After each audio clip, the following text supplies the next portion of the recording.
2021년 7월 9일 금요일에 하나님 앞에 기도되었습니다. 이 찬송 아주 드려보겠습니다.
이곳에는 힘이 없네 그 무혈의 능력으로 전수한 정죄할 때에도 난 이롭게 설 수 있네 난 더 이상 정죄가 없네 난 주 무혈 아래 있네 난 주 무혈 아래 있네 그 피로 내 제사했네 하나님의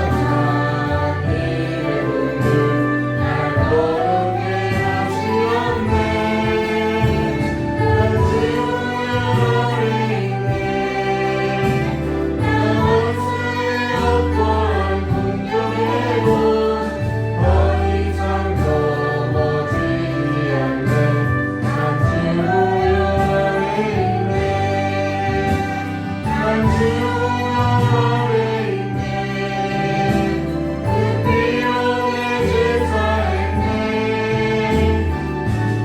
하나님의 공을 날 거룩해 하시었네 난 주 무혈 아래 있네 난 원수의 어떠한 공격에도 더 이상 넘어지지 않네 난 주 무혈 아래 있네 다 같이 사도신경 하심으로 신앙고가 들어왔습니다. 전능하사 천지를 만드신 하나님 아버지를 내가 믿사오며 그 외아들 우리 주 예수 그리스도를 믿사오니 이는 성령으로 잉태하사 동정녀 마리아에서 나시고 본디오 빌라도에게 고난을 받으사 십자가에 못 박혀 주시고 장사한 지 사흘 만에 죽은 자 가운데서 다시 살아나시며 하늘에 오르사 전능하신 하나님 우편에 앉아 계시다가 저리로서 산자와 증자를 심판하려 오시리라. 성령을 믿사오며 거룩한 공예와 성도와 세례통한 것과 죄를 사하시는 것과 오늘날 사는 것과 영원히 사는 것을 믿사옵나이다. 아멘. 우리 다 같이 찬송 부르신 후에 하나님 말씀 나누도록 하겠습니다.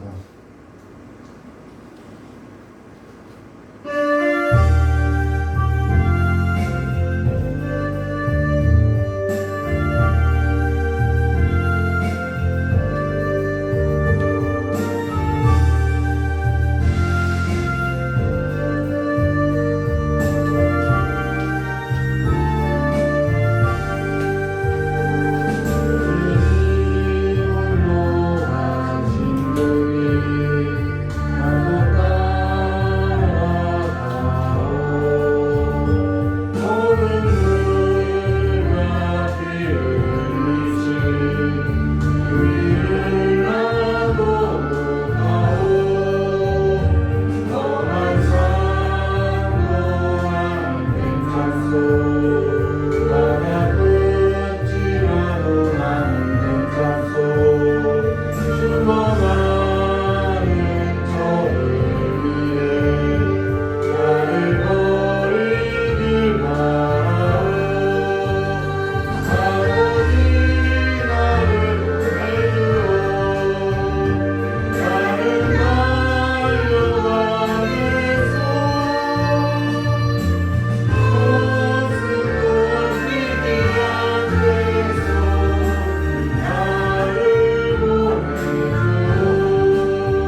보도록 히브리서 7장, 오늘 7장 마치는데요. 7장 20절부터 28절 말씀 보도록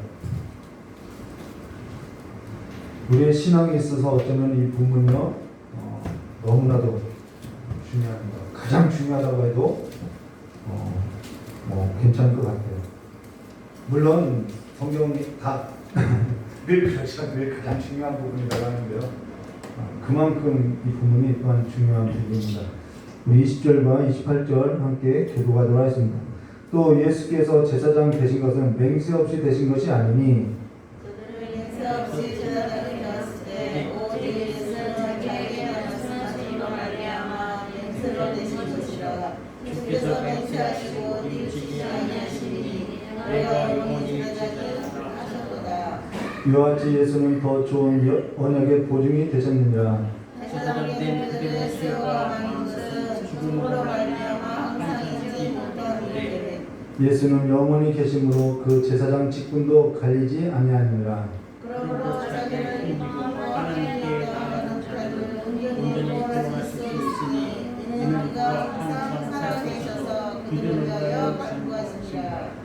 이러므로 대제사장은 우리에게 합당하니 거룩하고 악이 없고 더러움이 없고 죄인에게서 떠나 계시고 하늘보다 높이 되시니라. 그는 제사장들이 먼저 자기 죄를 위하여 다음에 백성의 죄를 위하여 날마다 드리는 것과 같이 할 것 없으니 이는 그가 당신의 자유를 그려 이루었습니다. 네, 함께 하겠습니다. 율법은 약점을 가진 사람들을 제사장으로 세웠거니와 율법을 하신 맹세의 말씀은 영원히 온전하게 되신 아들을 세우시니라. 아멘. 기도하도록 하겠습니다. 조신 하나님 아버지, 다른 것 보지 않게 해주시고 다른 것 듣지 않게 해주시고 다른 삶을 살지 않고 오직 더 좋은 언약의 보증이 되신 예수로만 살게 해주실 간절히 원하오며 깨우신 예수님의 이름으로 축복하며 기도드리옵나이다. 히브리서 7장 20절과 28절로 더 좋은 언약의 보증이라는 제목으로 함께 보도했습니다. 성경에는 언약이 두 가지가 있죠. 행위의 언약과 은혜의 언약이 있다는 것입니다.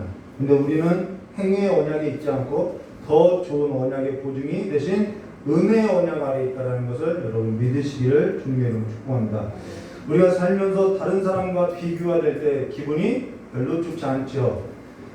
상당히 기분이 나쁘지요. 누구는 공부 잘하는데 너는 왜 그 모양이냐, 이런 비교가 있다는 것입니다. 근데 사실 하나님께서도 자주 사용하는 방식이 뭐냐면 비교급이라는 거예요. 그러나 사실 비교할 것도 아닌데 비교할 거리도 안 되는데 우리에게 이해를 돕기 위해서 하나님은 비교급을 사용해 주신다는 거예요. 우리에게 이해를 돕게 하기 위해서 비교급을 한다는 것이죠. 그리고 성경 속에서도 비교급이 많이 나오고 있다는 거예요. 가령 비유가 나오죠. 이 비유라는 뜻은 뭐냐면 곁에 두다라는 거예요. 곁에 두다. 무엇을 곁에 두냐면은 이게 진짜야 라고 곁에 딱 두는 거예요. 그러면은 이게 진짜구나. 그걸 통해서 우리는 가짜라는 것이 드러나는 것이죠. 진짜를 딱 갖다 두면서 우리의 신앙이 잘못된 것임을 밝혀 드러낸다는 것입니다. 이게 비유라는 거예요. 그러니까 사실 비교라기보다는 비유를 통해서 어떠한 정말 진리를 밝혀내고자 한다는 데 의미가 있다는 것이죠. 우리 삶에도 여러 가지 이렇게 두는 일들이 있다는 거예요. 그리고 또 하나님은 우리의 삶 속에서 빛과 어둠도 나누셨고요. 그 빛과 어둠을 나누시고 또 낮에 속한 자가 있고 밤에 속한 자가 있다라고 분명히 비교하고 구분하고 있다는 것입니다. 그래서 우리 주변에 하나님은요, 하나님께 은혜 입은 자들을 곁에 둔다는 것입니다. 근데 어떤 사람이 하나님께 은혜 입은 자이냐, 내가 뭔가 풍족하게 사는 것, 내가 힘이 있는 것, 내가 능력이 있는 것, 내가 세상에서 조금 떵떵거리는 소리를 할 수 있는, 세상에서 목소리를 낼 수 있는 목소리를 갖는 것, 그것이 하나님께 은혜를 입은 것일까? 우리가 생각해 봐야 한다는 것이죠. 시편 73편 1절과 9절에 이런 말씀이 있어요. 하나님이 참으로 이스라엘 중 마음이 정결한 자에게 선을 행하시나 나는 거의 넘어질 뻔하였고 나의 걸음은 미끄러질 뻔하였으니. 왜 미끄러질 뻔하고 왜 넘어질 뻔했냐면은 이는 내가 악인들의 형통함을 보고 오만한 자들의 오만한 자들을 질투하였음이로다라고 말했던 것이죠. 지금 시인이 넘어질 뻔하였고 미끄러질 뻔했다라는 거예요. 하나님이 정말 선을 행한다고 하면 어떻게 해서 악인들이 형통하냐는 것이죠. 악인들이 어떻게 더 잘 살아가냐는 거예요. 우리가 이 땅에 살아갈 때 하나님을 믿지 않고 사실상 하나님을 믿지 않는 사람들을 말하는 것이 아니라 이스라엘 중에라고 하는 것은 하나님을 믿는다고 하는데 하나님을 없이 살아가는 삶을 말한다는 것이죠. 하나님을 믿지 않고 자기 힘을 가지고 사는데 더 잘 살아가더라는 거예요. 나는 하나님을 의지하고 살아가고 하나님을 믿고 살아가고 하는데 더 어렵더라는 것이죠. 세상의 소리에 자기 소리를 내고 자기 힘으로써 자기의 풍족함을 가지고 자기 마음에 원하는 것보다도 더 자기 소득이 많고 일을 할 때마다 어떠한 어려움도 없고 죽음의 고통도 없고 모든 일이 형통하고 장애가 없더라는 거예요. 근데 하나님이 그 악인들의 형통함을 보고 하나님을 의지하지도 않는 그들에게 왜 그렇게 복을 주시냐는 거예요. 나는 그래서 넘어질 뻔하였고 미끄러질 뻔했다라고 이야기하고 있죠. 그러고 나서 4절과 9절에 이렇게 말하죠. 그들은 죽을 때에도 고통이 없다라는 거예요. 그 힘이 강건하며 사람들이 당하는 고난이 그들에게는 없고 사람들이 당하는 재앙도 그들에게는 없나니 그러므로 교만이 그들의 목걸이요 강포가 그들의 옷이며 살찜으로 그들의 눈이 솟아나며 그들의 소득은 마음의 소원보다 많으며 그들의 입은 하늘에 두고 그들의 혀는 땅에 두루 다니도다. 여기서 그들의 입은 하늘에 두고 그들의 혀는 땅을 두루 다니도다 라는 것은 그들의 권세가 하늘과 같다라는 거예요. 그래서 못할 것이 없다라는 것이죠. 자기가 뱉는 모든 말은 땅에 다 이루어지더라는 거예요. 여기 교만이라는 것은 교만이 그들의 목걸이요라고 하니까 우리가 무슨 인격적으로 뭔가 문제가 있는 것처럼 보고 있으나 사실 교만이라는 것은요, 성경에서 생각하는 그 교만은 우리가 생각하는 교만과 다르다라는 거예요. 성경에서 말하는 교만은 하나님 없이 하나님을 의지하지 않고 내 힘으로써 뭔가 하고 살아가는 것이 교만이라는 거예요. 하나님 없이 열심으로 살아가는 것이 뭐가 나쁘냐라고 할 수도 있겠으나 그게 교만이라는 거예요. 그러고 나서 뭐라고 하죠? 10절과 11절에 그러므로 그의 백성이 이리로 돌아와서 잔에 가득한 물을 따 마시며 말하기를 하나님이 어찌하냐. 이게 교만이라는 거예요. 아니 내가 내 힘을 갖고 살아가는데 내가 지금 내 소득이 내 마음의 소원보다도 큰데 그걸 가지고 내가 어떻게 살아가든 하나님이 어찌하냐. 지존자에게 지식이 있으랴. 이것이 교만이라는 거예요. 근데 이것이 그들의 겉으로 드러나는 소리가 아니라 그들의 마음 심령 깊은 곳의 상태가 이렇다는 것이죠. 겉으로는 그렇지 않아요. 이들이 이스라엘 중에 있기 때문에 겉으로는 하나님을 예배하고 하나님께 복을 받았다고 하는 거예요. 근데 그들의 심연에는 하나님이 없이 살아가고 있다는 것이죠. 마음에는 중심에는 하나님을 두지 않는다는 거예요. 그로 인해서 볼지어다 이들은 악인들이라도 항상 편안하고요. 재물이 더욱 불어나는도다 라고 말하고 있다는 것이죠. 그리하여서 지금 시인이 뭐라고 하냐면은 하나님이 참으로 이스라엘 중 마음이 정결한 자에게 선을 행하시나 라고 하면서 나는 거의 넘어질 뻔했고 나의 걸음은 미끄러질 뻔했다라고 말하고 있다는 것입니다. 그러면서 뭐라고 하냐. 내가 내 마음을 깨끗이 하며 이 사람은 마음을 막 깨끗이 하면서 살았다라는 거예요. 내 손을 씻어 무죄하다 한 것이 실로 헛되다라는 것에서 내가 하나님을 의지하고 살아간 것이 정말 헛되게 느껴졌다라고 이야기했다는 것이죠. 그러면서 나는 종일 재난을 당하고 아침마다 징벌을 받았다라고 말했다는 것이죠. 근데 누가 겉으로 드러난 이 삶 두 가지를 보았을 때 누가 은혜 받은 자냐는 거예요. 누가 은혜 받은 자라고 할 수 있겠냐. 지금 시인이 은혜 받은 자의 삶으로서 살아가는 것인지 아니면 시인이 악인이라고 했던 그들이 은혜 받은 자의 삶을 살아가고 있느냐. 우리가 겉으로 볼 때는 시인이 악인이라고 하는 그들이 하나님께 복을 받고 은혜 받은 삶으로서 보이더라는 거예요. 시인은 매일같이 재난을 당하고 매일같이 아침마다 징벌을 받고 그래서 이 시인은 하나님만 의지하고밖에 살아갈 수 없겠다라는 거예요. 맞아도 하나님 앞에 나오더라는 것이죠. 근데요 뭐라고 하냐면요 16절과 17절에 내가 어쩌면 이를 알까 하여 생각한즉 그것이 내게 심한 고통이 되었더니 이 고통을 지나서 이 고민을 지나서 그 뭐냐면 하나님의 성수에 들어갈 때에 그들의 종말을 내가 깨달았구나라고 말하면서 이들의 종말이 어떠한지를 보게 됐다라고 말하고 있다는 것이죠. 노아가요, 여러분, 노아가 당대 의인이라고 하죠. 근데 그가 의인이라는 말은 하나님께 은혜를 입었다라는 거예요.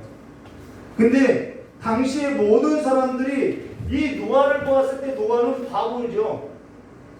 바보예요. 미련한 거예요. 세상에 즐거운 것들이 많은데 왜 산에다가 왜 배를 만들고 있냐는 거예요.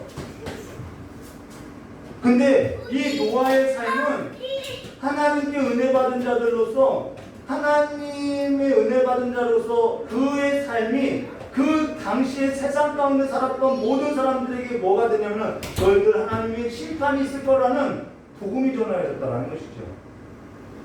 우리의 삶에도 우리 곁에 은혜 받은 자들이 있을 수 있고요. 그걸 통해서 우리가 깨달아야 할 것들이 있더라는 거예요. 한날 기독교 방송에 주영훈 씨가 간증을 하는데 자기는 자기 아버지의 삶을 도저히 이해할 수 없다라고 하는 거예요. 이분이 뭐 20일 무슨 기도 작정인가요? 지금 CBS에서 나오는데 그분이 이게 그 기도회를 인도하면서 간증을 하는 거예요. 그러면서 자기는 자기 아버지를 이해할 수 없다고, 자기 아버지가 목회자인데 정말 이해할 수 없다고, 너무 화가 난다라고 이야기하는 거예요. 왜 목회자들은 맨날 그렇게 성도들의 아픈 소리만 듣고 성도들의 고민만 듣고 왜 맨날 그렇게 찌질하게 살아가는지 모르겠다라고 막 이렇게 이야기를 하는 거예요. 그러면서 그렇게 살아가는 아버지가 싫었다라고 주영훈 씨가 이야기하더라는 것이죠. 날마다 성도들의 고민만 듣고 좋은 소식은 못 듣고 날마다 그 문제 가지고 기도하고 말씀만 묵상하고, 그렇다고 해서 말씀 묵상하고 성도들에게 권하면은 성도들이 좋아하는 분들도 있지만은 때로는 그 권면을 듣지 않고 싫은 소리로 이야기하고 비난을 하고, 자기 아버지는 텔레비전을 보지 않고 어디 놀러 다니지도 않았고 늘 성경을 묵상하며 늘 기도하고 늘 좋은 소리도 못 듣고 성도들에게 그 아픈 소리만 듣고 늘 성도만 생각하고 교회만 생각하고 그러다가 위장병에 걸리고 몸도 여기저기 아프고 좋은 집에서도 살아보지 못하고 좋은 집에서도 좋은 차도 끌지 못하고 좋은 옷도 입지 못했다라고 이야기하는 거예요. 그래서 자기는 새롭게 하소서에 나오면은 좋게 살으라고 이야기를 한다라고 이야기하는 거예요. 그렇게 살지 말라고. 근데 그러면서 자기는 목회자로 살기 싫다라고 이야기하죠. 근데 무슨 뜻으로서 이야기하는지는 알겠어요. 근데 그게 은혜 받은 자의 삶이라는 것입니다. 선교사들의 삶이 은혜 받은 자의 삶이라는 거예요. 예수님께서도 그렇게 사셨고요. 예수님께서도 좋은 소리 들었나요? 그 아픈 자들, 고통당하는 자들의 그 모든 고통을 듣고 그 모든 고통을 짊어지고 살았던 삶이라는 것이죠. 그게 은혜 받은 자의 삶이라는 거예요. 마태복음 4장 23절로 예수께서 온 갈릴리로 두루다니사 그들을 회당에서 가르치시며 천국 복음을 전파하셨고 백성 중에 모든 병과 모든 약한 것을 고치시니 그 소문이 온 수리아에 퍼지더라. 사람들이 모든 앓는 자, 곧 각종 병에 걸려서 고통당하는 자, 귀신 들린 자, 간질하는 자, 중풍병자들을 데려왔더니 그들을 고치시더라라고. 이것이 예수님의 삶이었다라는 거예요. 이게 하나님의 기름 부음 받고 하나님의 은혜 받은 자의 삶이라는 거예요.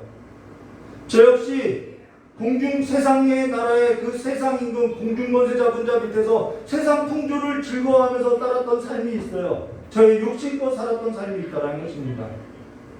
근데 저의 죄를 대신 짊어지고 십자가에 죽으실 뿐 아니라 지금도 그분은 저의 모든 고통도 들어주시고 저의 모든 슬픔도 들어주시고 저의 모든 저주와 사망뿐만 아니라 지금도 저의 모든 고민에 있어서 듣고 함께 해주신다는 거예요.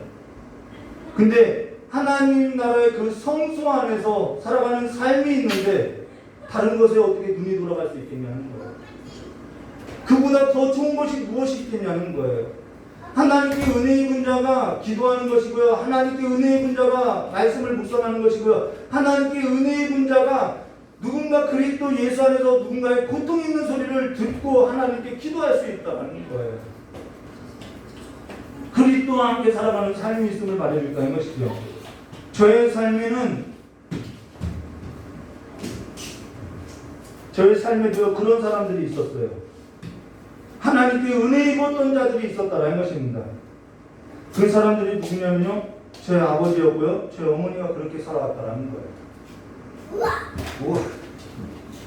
저희 아버님과 저희 어머님이 늘 기도하시고 늘 하나님의 은혜를 갈급하며 늘 하나님의 말씀을 묵상하며 그렇게 살아왔다라는 거예요. 물론 당시에는 저희 어머니하고 저희 아버님이 그렇게 살아가는 삶이 좋게 보이지 않았어요. 왜 우리 어머니는 저렇게 살지? 왜 우리 아버지는 저렇게밖에는 살 수 없지? 그리고 저희 아내역시도 그렇게 살아갔던 삶이 저에게는 미련해 보였을 때가 있었다라는 것입니다. 남들은 다 커피숍 가고 남들은 다 노래방 가고 남들은 다 영화관도 가는데 너는 왜 무슨 재미도 없이 그렇게 사냐고 이야기했던 적이 있어요. 그러면서 심각하게 몇 번이나 헤어질 생각도 했었다는 것입니다. 오랜 기간을 만나도 재미가 없어서 헤어질 생각을 했었다는 거예요. 휴가 때가 되면은 직장 내 이제 휴가철이 되면은 휴가를 내라고 해요. 그럼 휴가를 내면은 멀리 여행 갈 줄 알아요. 저는. 근데 멀리 여행 가자고 해놓고 송정민 사모님 콘서트에다 집어넣어놓고 여러 번 얘기했죠. 청소년 부흥성회에다 집어넣어놓고 차를 타고 다니면은 옆에서 신앙도서나 읽고 그러니 무슨 재미가 있겠냐는 거예요.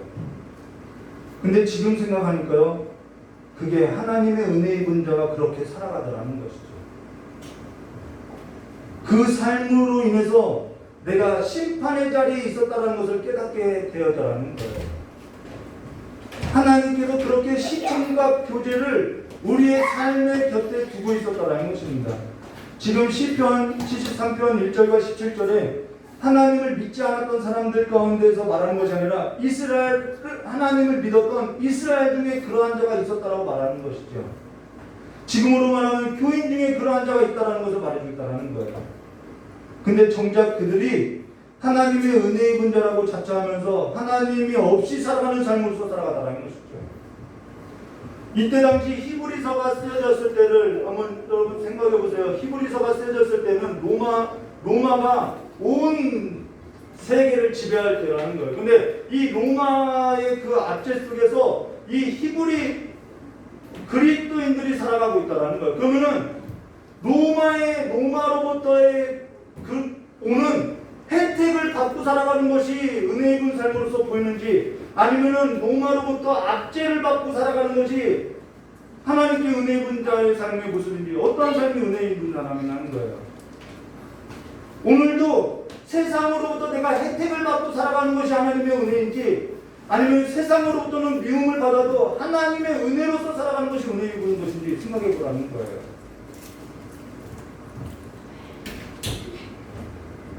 오늘날에는 너무나도 광명한 천사의 옷을 입고 거짓된 복음을 전하기 때문에 성도들이 은혜 입은 삶이 뭔지 모르고 살아가고 있다는 것입니다. 자신이 하나님 없이 살아가도 그것이 은혜인 줄 알고 있다는 거예요.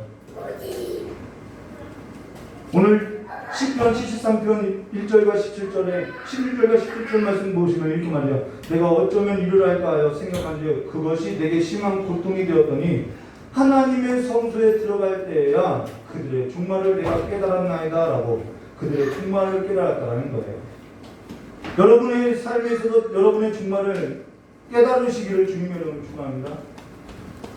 기독교인은요, 종말에 관해서 깨닫는 자의 삶을 살아가는 거예요. 어떤 사람이 하나님을 찾느냐? 내가 풍족하고 내가 힘이 있고 내가 세상에서 목소리를 크게 내고 내가 세상에 묻혀 살아갈 때 하나님을 찾지 않아요.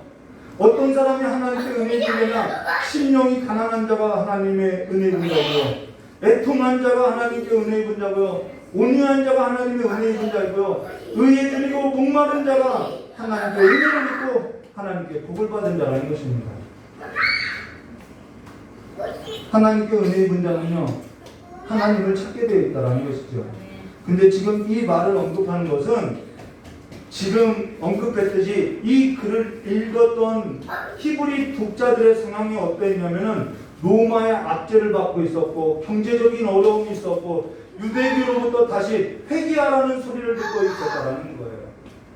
유대교로부터 다시 돌아오라는 말을 듣고 있었다는 것이죠. 이들의 상황은 굉장히 어렵고 신학에 있어서도 혼란할 때라는 거예요. 냅두세요. 우리가 그렇죠. 뭔가에 내가 몰입하면은 다른 것이 안 보이는 것이죠. 저에게 몰입하면은 우리 아들 떼어놓는 것도 안 보이게 되었어요. 그래서 이들이 지금 신앙뿐만 아니라 무엇에 혼란이 있냐면 신학에도 혼란이 있다라는 거예요.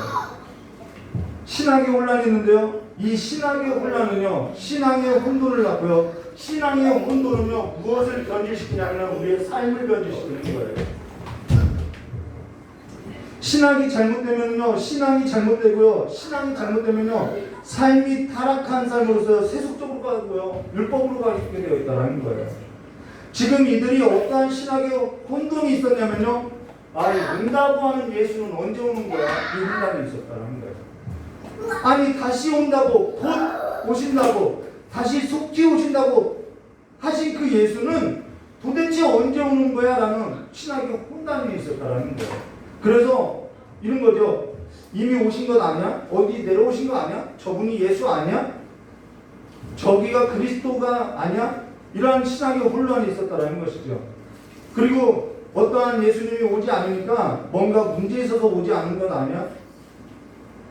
이거 거짓말 아니야? 예수가 진짜 아닌 거 아니야? 우리가 뭐 잘못 믿고 있는 거 아니야? 이러한 신학의 혼란이 신앙의 혼돈이 왔고, 그 신앙의 혼돈은 삶의 변화를 가져왔는데 어떠한 변화를 가져왔냐면은 신앙에 있어서 서서히 이들이 식어가기 시작했다라는 거예요. 모이기를 패하기 시작했다라는 거예요. 점점점 느슨해지고, 잠깐인데 뭐 어때? 잠깐 뭐 우리가 지금 어렵게 사는데 뭐 어때? 하면서 로마의 그 우상으로부터 다시 로마의 그 뭘까요? 황제가 우리의 주인이다라고 머리를 숙이는 자들이 있었고, 그러면서 거기로부터 혜택을 받으면서 즐기는 사람들이 있었다라는 거예요. 점점점 이 신앙에서 흘러 떠내려가다라는 것이죠. 지금도 그렇지 않나요? 예수님이 마치 언제 오실지 모르니까, 더디 오시는 것 같으니까 조금 잠깐 뭐 이 정도는 즐겨도 되는 거 아니야? 이렇게 살아가고 있지 않냐는 거예요. 이때 당시도 그랬어요. 원형 경기장 가서 검투사들의 검기를 관람하고 그렇게 살아갔다라는 것이고요. 근데 그 검투사의 경기 가운데 누구들이 있었냐면은 기독교인들이 죽어갔다라는 것입니다. 그러면서 지금 설교의 형식으로 편지를 쓰고 있다라는 거예요.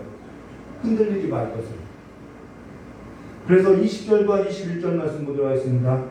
또 예수께서 제사장 되신 것은 맹세 없이 된 것이 아니니 그들은 맹세 없이 제사장 되었으되, 여기서 그들이라는 것은 아론의 계열을 말하는 거죠. 그들은 맹세 없이 제사장이 되었으되 오직 예수는 자기에게 말씀하신 이로 말미암아 맹세로 되신 것이라.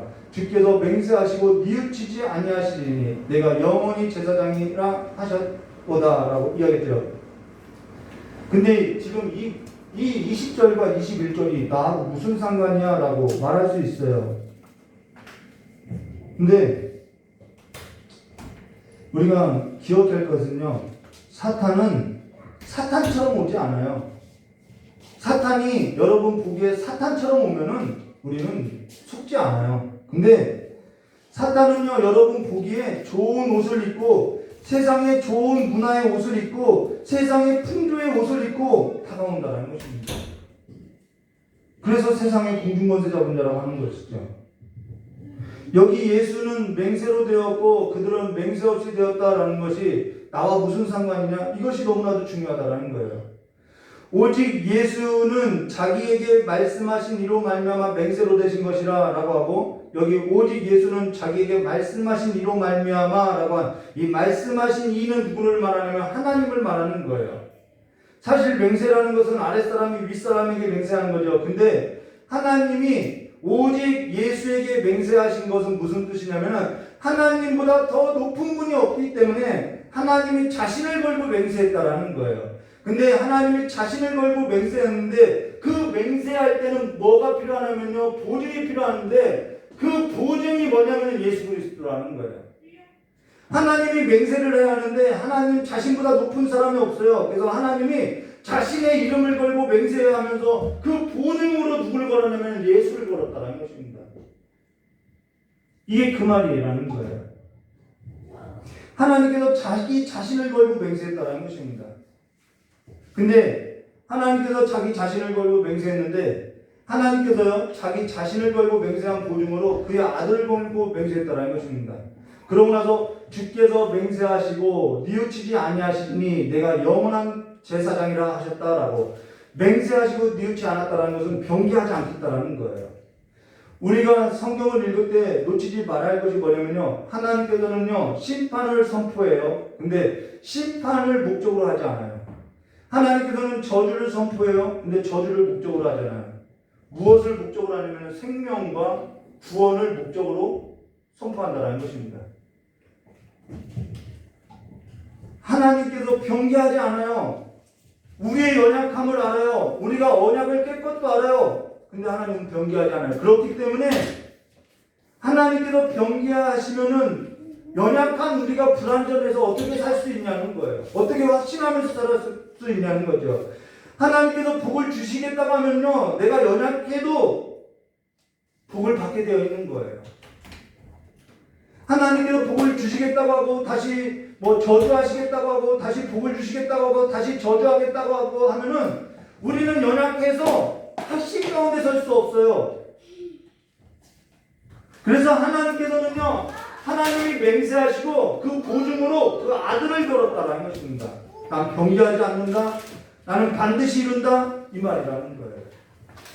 하나님은 누구를 걸고 맹세하셨느냐? 22절에 이와 같이 예수는 더 좋은 언약의 보증이 되셨느니라 라는 것으로 하나님은 자신을 걸고 맹세했는데 누구를 걸고 맹세했냐면 그 아들 예수의 이름을 걸고 맹세했다라는 것입니다.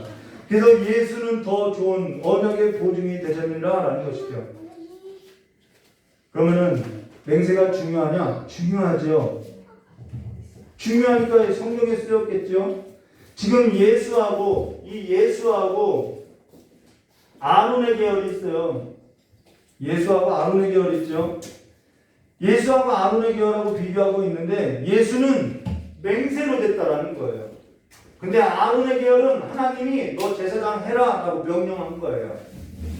명령으로 됐다라는 것입니다. 그래서 그 명령을 따라서 계속 뭐 하냐면은 세습을 하는 거예요. 그런데 맹세는 변하지 않아요. 맹세는 영원하다라는 것입니다. 아론의 계열은 하나님이 명령한 것이기 때문에 명령을 따라서 계속되어지는데 그 계속되어지려면 세습을 한다라는 거예요. 세습이 된다는 것은 아론의 계열의 제사장은 영원하지 않다라는 것이죠. 항종직이라는 거예요. 여러분 우리 강무, 목사, 안수집사 이거 항종직이라고 하죠. 항종직이라는 것은 영원직이 아니에요. 영원한 것이 아니에요. 항종직이라는 말은 영원하다는 뜻이 아니라 죽을 때까지라는 거예요. 살아있을 때까지라는 거예요. 그러면은 그 사람이 죽으면은 물려줘야 하는 것이죠. 그게 세습이라는 것입니다. 누군가에게는 물려줘야 한다는 거예요. 근데 하나님의 맹세로 됐다라는 말은 항종직이 아니라 영구직이라는 거예요. 영원하다라는 거예요. 물려줄 필요가 없어요. 그래서 23절과 24절에 이렇게 말씀하고 있죠. 제사장 된 그들의 수요는 많은 것은 왜 제사장의 수요가 많냐? 죽음으로 말미암아 항상 잊지 못하로되. 그래서 맨날 죽어요. 죽으면 다시 세우니까 제사장들이 많은 거예요. 24절이요. 예수는 영원히 계심으로 그 제사장직분도 갈리지 아니하니라 이렇게 말하는 것이죠. 여기서 제사장 된 그들의 수요가 많은 것은 죽음으로 말미암아 항상 잊지 못하로되라는 것에서 죽으면 또 세우고 죽으면 또 세운다라는 거예요. 하나님께서 아론의 계열로 세우라라는 그 하나님의 명령을 따라서 계속 세워가는 거예요. 그런데 예수는 하나님께서 맹세로 세웠다는 것이죠. 여러분 여기서 문제가 뭐냐면요. 지금 말하고자 하는 것이 뭐냐면요. 이들이 죽음의 문제를 해결했다면은 다시 세울 필요가 없다라는 거예요. 이들이 죽음의 문제를 해결했다고 하면은 다시 세울 필요가 없는데 죽음의 문제가 해결되지 않더라는 거예요.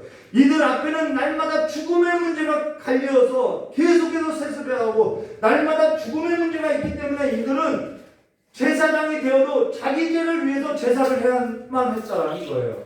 근데 예수님은 영단번에 이루셨다는 것이죠. 죽음의 문제를 영단번에 이루셨다는 것입니다. 근데 그게 나와 무슨 상관이야 지금. 정말 여러분이 그렇게 이 문제가 아무 상관없다고 생각하면요 좀 안타까운 일인 것이죠.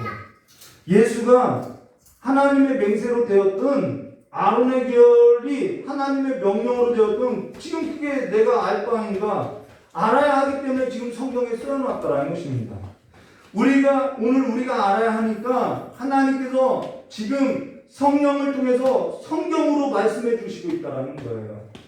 그게 뭐냐면 25절 이렇게 말씀하죠. 그러므로 자기를 힘입어 하나님께 나아가는 자들은 온전히 구원할 수 있으니 뭘 할 수 있다는 거예요? 구원할 수 있다는 것입니다. 이는 그가 항상 살아계셔서 그들을 위하여 간구하심이라는 것에서 그가 지금도 항상 살아계셔서 우리를 위해서 간구해 주신다는 거예요. 이 아론의 계열은 간구할 수 없어요. 한계가 있다라는 거예요. 그런데 하나님의 맹세로 된 대제사장 예수 그리스도는 영원하며 항상 살아있기 때문에 우리를 위해서 간구한다라는 것입니다. 여기서 영원하다라는 것은 그가 항상 살아계셔서 우리를 위해서 간구한다라는 뜻입니다. 그래도 아무런 반응이 없겠지요. 여기 있는 저는 여러분을 위해서 뭔가 하라고 하나님이 명령하셔도요, 능력이 없어서 못해요. 한계가 있어서 못해요. 연약해서 못해요. 근데 여기서 영원하다라는 말은 예수는 연약하지도 않고 능력이 한이 없다라는 뜻이라는 것입니다. 자녀가 곁에 우리가 자녀 곁에 영원히 있을 것 같아도 영원히 있지 못해요. 우리가 자녀의 모든 필요를 채워주고 싶어도 다 채워줄 수 없어요. 한계가 있어요. 그럴 능력도 없어요. 그럴 실력도 없어요. 마음이 있어도 육신의 한계 때문에 할 수 없어요. 힘든 성도가 기도를 부탁해도 기도밖에는 할 수 없어요. 고칠 능력이 없고 고칠 실력도 없고 도울 힘이 없어요. 그래서 기도하는 것이죠. 세상으로 가는 성도가 있어도 부를 수는 있어요. 그런데 그를 세상에서 꺼내올 수는 없어요. 그래서 기도하는 것이죠. 여러분, 나병 환자가 있잖아요. 구약에 나병 환자가 있어요. 그 나병 환자 제사장에게 가서 보여줘라 라고 하는데 제사장이 고치나요? 못 고쳐요. 진찰만 할 뿐이죠. 너는 정하다, 너는 부정하다, 진찰만 하는 거예요. 우리가 드리는, 하나님 앞에 드리는 그 기도마저 영원히 해줄 수 있는 것 아니죠. 죽으면 못해요. 힘없으면 못해요. 내가 졸려도 못해요. 내가 뭔가 할 일이 있어도 못해요. 그렇게 해주고 싶어도 못한다라고. 근데 내가 당신을 위해서 평생에 기도해준다고. 그건 미성이라는 것입니다. 그건 거짓이에요. 내가 고칠 능력이 있고 내가 고칠 실력이 있고 요즘 그런 목회자들 많아요. 내가 도울 힘이 있다고. 내가 당신의 모든 필요를 다 채울 수 있다고. 그건 위선이라는 거예요. 그러기에 계속해서 강조하는 것이 뭐냐면 여호와 앞에 나오라는 거예요. 그렇기 때문에 계속해서 주의 이름을 부르고 주의 이름을 높이고 주의 이름을 의지하며 오직 그분만이 우리의 보증이시고 우리의 능력이시고, 그래도 교만하여서 내 힘으로 살고 내 고집으로 살고 내 실력으로 살고 나 하고 싶은 대로 살고, 그게 미련하고 어리석은 것으로서 하나님께서 은혜의 글자로서 하나님께서 은혜 주시려고 하는데 예수를 붙들지 않더라는 거예요. 하나님께 은혜의 근자가 예수를 붙들고 살아가는 거예요. 하나님의 맹세로 됐다라는 그 말은 지금 내 삶 속에 가장 중요한 인식 가운데 하나라는 것입니다. 예수가 나의 보증이시구나. 영원한 보증이시구나. 그가 나를 위해서 기도해 주시는구나. 그래서 그분과 나와의 관계에 있어서 내가 교통할 수 있는 것이구나. 내가 고민을 털어놓을 수 있는 것이구나. 그래서 날마다 예수께 나가는 것이죠. 26절 말씀 볼까요?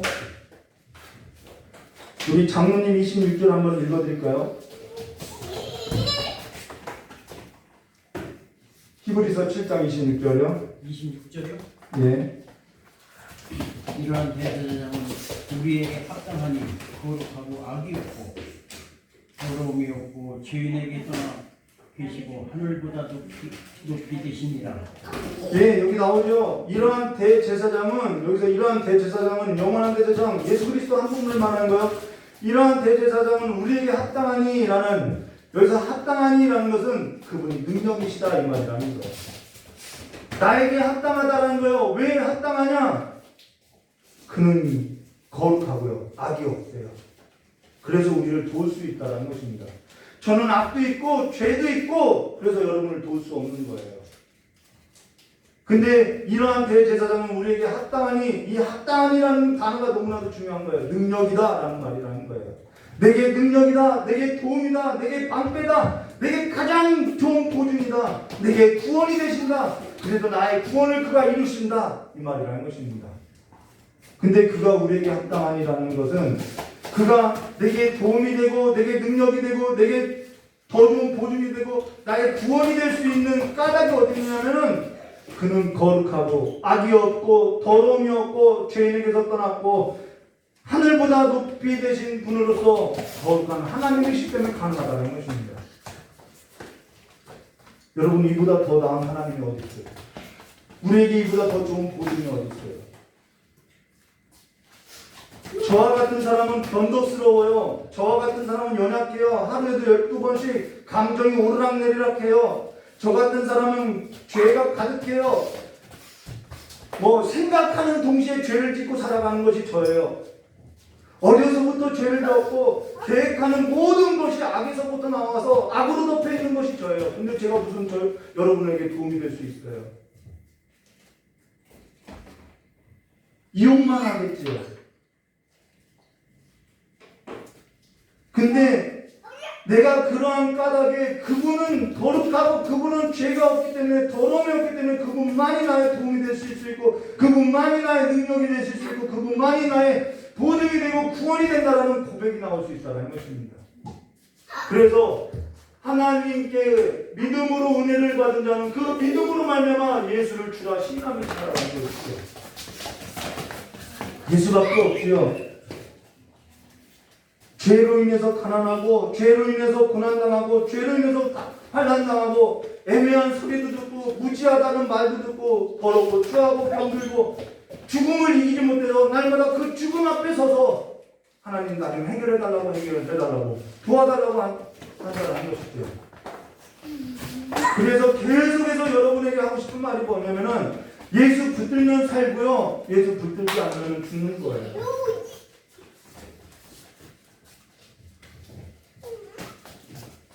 어쩌면은 우리가 살아있다고 하나 실상 죽어있는 자일 수도 있다는 것입니다. 하나님께 은혜 입은 자로 오직 예수로 가득 채우시기를 주님의 이름으로 축원합니다. 오직 예수 앞에 나오시기를 주님의 이름으로 축원합니다. 하나님께 은혜 입지 못한 자들이 예수께 나오지 않는 거예요. 지금 여러분은 지금 어디 앞에 서 있는지, 예수만이 내 삶의 보증이신지 여러분 자신을 살펴보시기를 주님의 이름으로 축원합니다. 우리 27절과 28절 말씀 보겠습니다. 그는 저 대제사장들이 먼저 자기 죄를 위하여 다음에 백성의 죄를 위하여 날마다 제사 드리는 것과 같이, 저도 그래요. 날마다 제사 드리지 않으면 죽어요.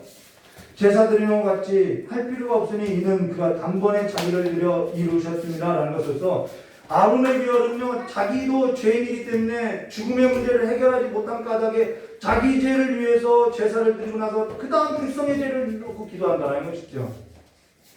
재현 씨도 그래요. 기도하면요 거의 70~80%가 다 저에 대한 기도를 하는 거예요.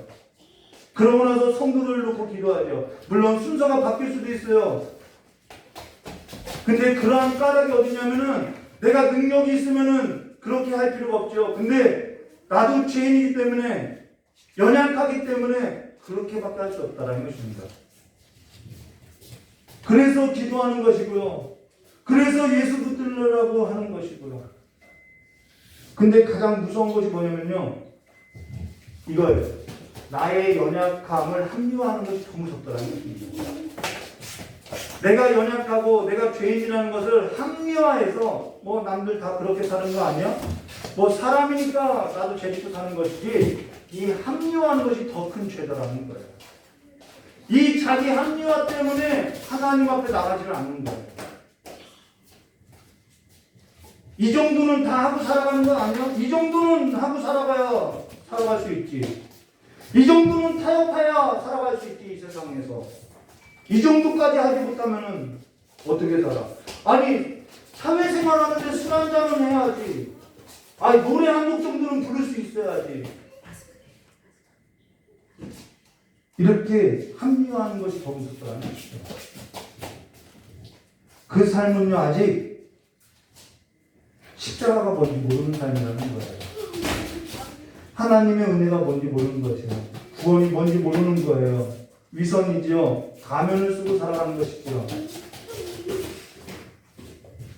하나님의 은혜를 아는 자는 그렇게 살 수 없지요. 28절 말씀 들어있습니다. 율법은 약점을 가진 사람들을 제사장으로 세웠거니와 율법 외에 하신 맹세의 말씀은 영원히 온전하게 되신 아들을 세웠느니라. 그래서 율법 외에 하신 맹세의 말씀이라는 것은요, 율법이 먼저의 순서의 개념이 아니라 율법이 약점을 가진 사람들로 세웠기 때문에 율법으로는 할 수 없었다. 그래서 율법은 온전하지 않았다. 그래서 율법 외에 맹세의 말씀으로서 영원히 온전하게 되신 아들 예수가 필요했다라는 것을 말해주는 거예요. 순서의 개념이 아니에요. 맹세의 말씀은요, 영원부터 영원전부터 영원까지 있는 거예요. 그러면 맹세의 말씀이라는 뜻이 뭐냐? 히브리서 6장 13절과 15절 말씀 보고 같이 들어가겠습니다. 우리 예은쌤이 우리 히브리서 6장 13절과 15절 말씀 읽어주시기 바랍니다. 하나님이 아브라함에게 약속하실 때에 가리켜 맹세할 자가 자기보다 더 큰 이가 없으므로 자기를 가리켜 맹세하여 이르시되 내가 반드시 너에게 복주고 복주며 너를 번성하게 하고 번성하게 하리라 하셨더니 네, 한 절 더요. 그가 이같이 오래 참아 약속을 받았느니라. 아멘. 하나님이 아브라함과 약속하는데 아브라함이 맹세를 못 지킬 걸 알아요. 그래서 하나님이 맹세할 자가 없어서 자기보다 더 큰 자가 없어서 하나님이 자기를 가리켜서 맹세를 했다라는 거예요. 그래서 하나님이 아브라함하고 맹세를 했는데 아브라함이 못 지킬 걸 알아요. 근데도 맹세할 자가 자기보다 큰 자가 없으므로 자기를 가리켜 맹세하여 이르되 내가 반드시 너에게 복을 주고 복을 주어서 너를 번성하게 하고 번성하게 하리라 라고 이야기했다는 것입니다. 그럼 이거 이루어지지요? 아브라함과 상관없이 이루어지는 것이죠. 근데 어떻게 이루어지는지 얘기 드릴게요. 창세기 15장 1절부터 21절인데요. 성경 찾아보지 않겠어요. 아브라함과 하나님하고 언약을 맺어요. 그런데 하나님이 아브라함에게 내 몸에서 날 자가 내 상속자가 되리라 라고 약속했어요. 근데 하나님이 아브라함과 약속을 하는데 이 고기를 준비해서 고기를 쪼개서 이 쪼갠 고기 사이에 이렇게 타는 횃불이 이게 지나갔다라는 것입니다. 이건 무엇을 말하면요, 완전한 분리를 말하는 거예요. 무슨 말이냐면요, 이 언약 내 몸에서 날 자가 내 상속자가 되리라라는 거 약속했는데 이 언약 깨면은 깬 사람은 너든지 나든지 죽는다 이 말이 하는 거예요. 이게 15장에서 이루어졌는데 16장에 가서 하가를 낳아요. 이스마엘을 낳았죠. 언약을 누가 깼냐면 아브라함이 깼어요. 하나님이 아브라함이 언약 깰 걸 몰랐나요? 아셨죠. 그래서 하나님이 무엇을 명하냐면 할례를 명하는 거예요. 왜 할례를 명했냐면은 너는 죽었다라는 이야기를 하는 것입니다. 근데 아브라함이 죽었나요? 아브라함 죽지 않았어요. 자기 명대로 살았어요. 실제 아브라함이 죽지 않았어요. 그럼 누군가는 죽어야 할 거 아니에요. 누가 죽었냐면은 하나님이 대신해 죽으셨다는 것입니다. 하나님이 죽으셨어요. 누가 죽었느냐? 아브라함의 몸에서 난 씨, 약속으로 오실 예수 그리스도께서 죽으셨다는 거예요. 그래서 아브라함이 믿음의 조상이 되었고 하나님의 나라를 믿음으로 유업으로 받을 자가 되었다는 것입니다.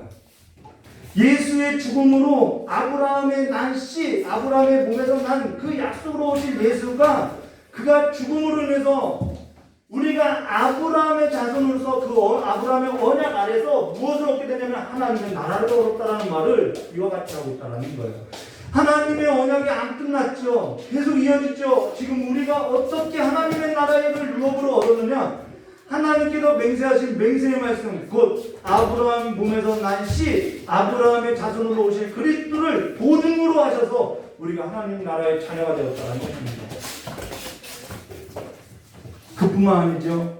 하나님의 자녀로 삼아주시고 이제는 하나님의 나라를 상속시켜주고 이제는 그 성소 안에서 살아가는 삶이 무엇인지 가르쳐준다는 거예요.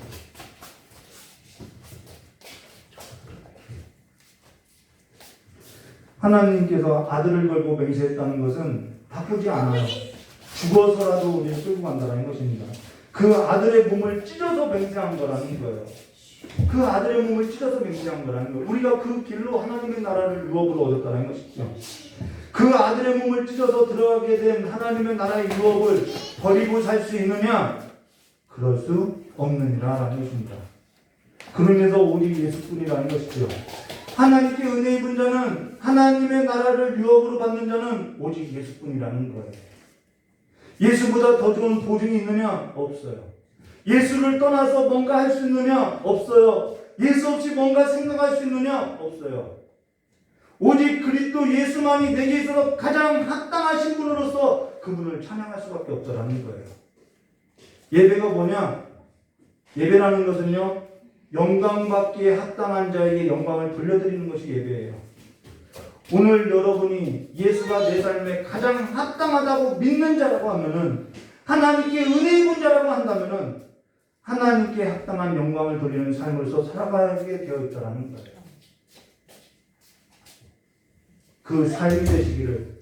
그래서 예수로서 나의 구주로 삼으시고 예수로 말미암아 더 하나님의 나라의 그 풍성한 복을, 생명의 복을 누리시기를 주님의 이름으로 축원합니다. 같이 기도하도록 하겠습니다.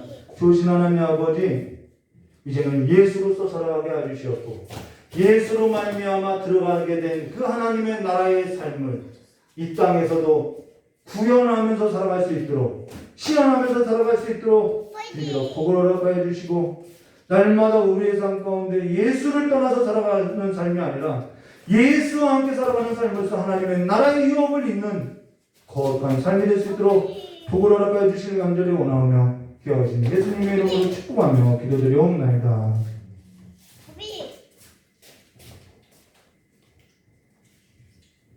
찬송 한번 부르고 기도하고 들어가도록 하겠습니다.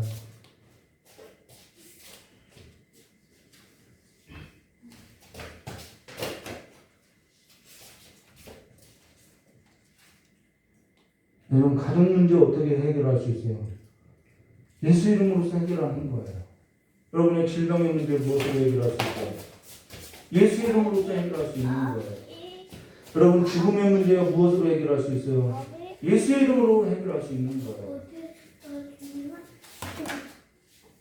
예수가 여러분의 삶에 주인 되어 가시기를, 여러분의 가정이 하나님의 나라라고 하면 그 하나님의 나라는 예수로서 통치되어지는 삶이 아닌 거예요.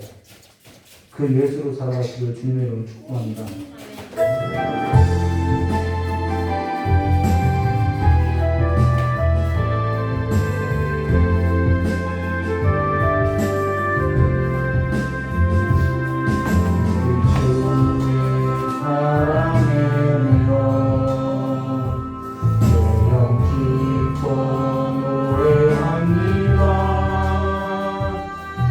소망의 언덕 깊은 산에서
사람들이 독자들에게 뭐라 하냐면 나는 하나님의 맹세로 하나님의 보증으로서 묶인 자이다.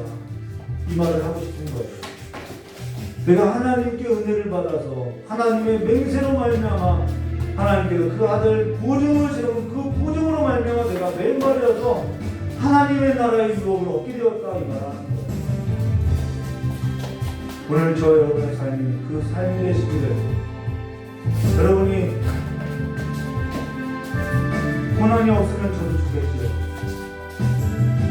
왜 저렇게 미련하게 살아야 하는지, 왜 저렇게 어리석게 살아야 하는지, 세상 사람들이 볼 때 왜 이렇게 미련하게 살아야 하는지, 왜 이렇게 어리석게 살아야 하는지, 저도 그 무리 가운데 있었던 사람이에요.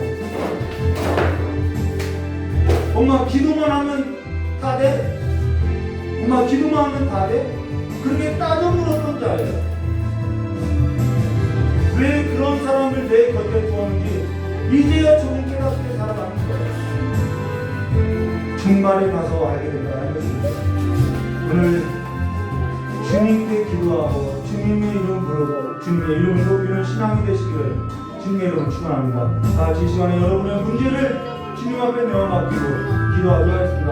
좋으신 하나님 아버지, 우리 귀한 성도님들, 하나님께서 맹세하신 아들을 걸고 맹세하신, 그래서 그 아들 앞에 나오면은 내가 아들을 주고 생명을 주고 구원을 주고 그 아들로 말미암아 내가 모든 것을 내어준 자가 그 외의 것을 더 주지 못하겠냐라고, 나에게 나오는 자에게 내가 고치지 못하겠냐라고 말씀하신 그 주님 앞에 나오고 날마다 주님 앞에 나와서 무릎을 꿇고 그 십자가의 길을 걷는 삶으로서 주님의 그 능력의 삶을 살아가는 삶으로서 십자가의 도를 행하는 삶으로서 세상 사람들 보기에는 미련하고 어리석은 길이라고 해도 우리가 세상과 다른 길, 그 십자가의 길로 가는 삶으로서 주님께 매어있는 삶으로서 주님께 매임받은 삶으로서 주님께서 우리에게 살길을 열어놓은 그 삶의 길로서 나갈 수 있도록 저 역사해 주시옵고, 우리의 삶이 다른 누군가에게 구원이 되고 다른 누군가에게 심판이 되는 삶으로서 하나님의 앉는 표지판으로서 세워질 수 있도록 주님께서 붙들어 주시옵고 새롭게 세워주시옵고, 날마다 주님 앞에 주님의 이름 부르면서 주님 앞에 무릎을 꿇을 때마다 주님께서 우리의 삶을 다른 길로 인도하여 주시옵고 다른 삶으로 인도하여 주시옵고 하나님의 나라의 유업을 있는 삶으로서 인도하여 주셔서 하나님의 성소 가운데 살아가는 삶이 될 수 있도록 주여 역사해 주시옵고, 오늘도 거짓 있는 모습으로 주님 앞에 나왔사오니 이 거짓된 모습을 벗어던지고 벌거벗겨진 모습으로서 주님이 옷겨주시는 그 아름답고 거룩한 그 예수의 옷을 입고 살아가는 삶이 될 수 있도록 저 역사해 주시옵고, 이 광명한 천사들이 아름답게 꾸며놓은 그 꾸며놓은 덕분의 옷을 입고 살아가는 것이 아니라 주님밖에 없는 삶의 고백으로서 주님의 옷을 입고 살아가는 삶으로서 다시 일어날 수 있도록 부끄러운 수치를 가질 수 있도록 주님께서 보호해 주시옵고 주님께서 새롭게 하시기를 간절히 원하오며 깨어주신 예수님의 이름으로 축복하며 기도드리옵나이다.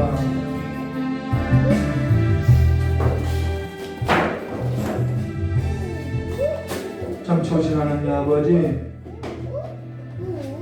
내 삶에 날마다 죽음이 가려운다고 해도, 내가 죽임당하는 삶과 같이 산다고 해도 우리의 삶을 통해서 드러나는 것은 예수뿐이오니 날마다 우리의 삶에 예수가 가득 넘치는 삶이 되게 해주시옵고, 예수와 함께 살아가는 삶이 되게 해주시옵고, 예수와 함께 살아가는 그 하늘의 나라의 그 기쁨을 맛보며 살아갈 수 있도록 구원을 해주실 간절히 원하고 합니다. 좋은 소리 하고 싶고 위로되는 소리를 하고 싶고 이렇게 하면 복을 받을 수 있다라고 말을 하고 싶어도 안타까운 마음이 있어도 그것이 거짓임을 알기 때문에 오늘도 예수밖에 전할 수밖에 없다오니 우리 귀한 성도님들 그 모든 삶의 문제가 예수의 이름 앞에 예수의 이름으로서 이겨나갈 수 있는 그 아들의 믿음으로서 살아갈 수 있는 구원을 해주실 간절히 원하오며 지켜오신 예수님의 이름을 축복하며 기도드리옵나이다. 우리 기도문으로 금요일에 바치도록 하겠습니다. 하늘에 계신 우리 아버지여, 이름을 거룩히 여김받으시며 나라의 먹으시며 뜻이 하늘에서 이루어진 것 같이 땅에서도 이루어지라. 오늘 우리에게 일용할 양식을 주옵시고 우리가 우리의 죄진자에 사하는 것 같이 우리 죄를 사하여 주옵시고 우리를 시험에 들게 하지 마옵시며 다만 악에서 구하옵소서. 대개 나라와 권세는 아버지께 영원히 있사옵나이다. 아멘. 우리 하나님께 영광의 박수를 드리겠습니다. 감사합니다.